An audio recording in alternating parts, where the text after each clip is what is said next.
अभी अभी नीतीश कुमार ने ट्वीट कर दी है जानकारी कि शिक्षकों की बहाली में बिहार के निवासियों यानी डोमिसाइल को प्राथमिकता देने हेतु शिक्षा विभाग को संबंधित नियम में आवश्यक संशोधन करने का निर्देश दिया गया है।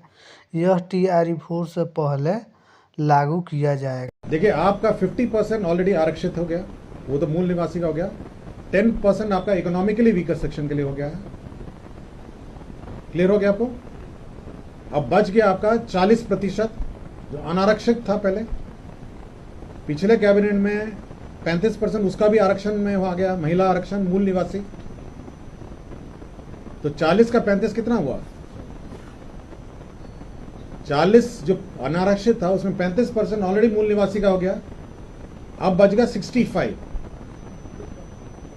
अब उस 65 का 40% ऑलरेडी आप इस प्रावधान के अनुसार अगर वो मैट्रिक और इंटरमीडिएट पास होंगे तभी वो एलिजिबल होंगे। अब बहुत ही छोटी सी संख्या है जो अब पूरे सूची में अब अनारक्षित रहेगी।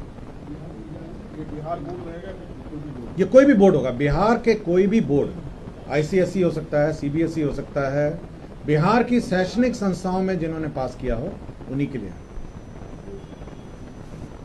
और ये 40% बिल्कुल वर्टिकल है सभी कैटेगरी में। मतलब अगर आरक्षित भी होगा, SC ST भी होगा, उसका भी 40% और 60% हो गया कि 40% वो होंगे जो यहीं से पास होंगे। हो सकता है कि मूल निवासी हैं लेकिन कहीं अन्य बाहर के बोर्ड से पास होंगे, तो वो 40-60 पूरे अक्रॉस बोर्ड है।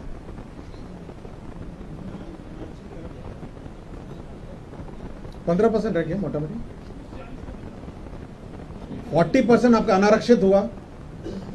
40% अनारक्षित में 35% ऑलरेडी महिलाओं का आरक्षण हो गया ना, और वो मूल निवासी वाला आरक्षण बच गया 65। अब उस 65 का 40% आपका आरक्षण हो गया।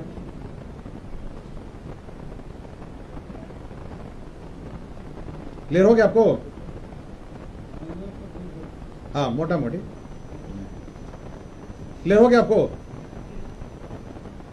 मोटा मोटी डोमिसाइल पॉलिसी जो है ओवरऑल लागू हो गई है कि बिहार के मूल निवासियों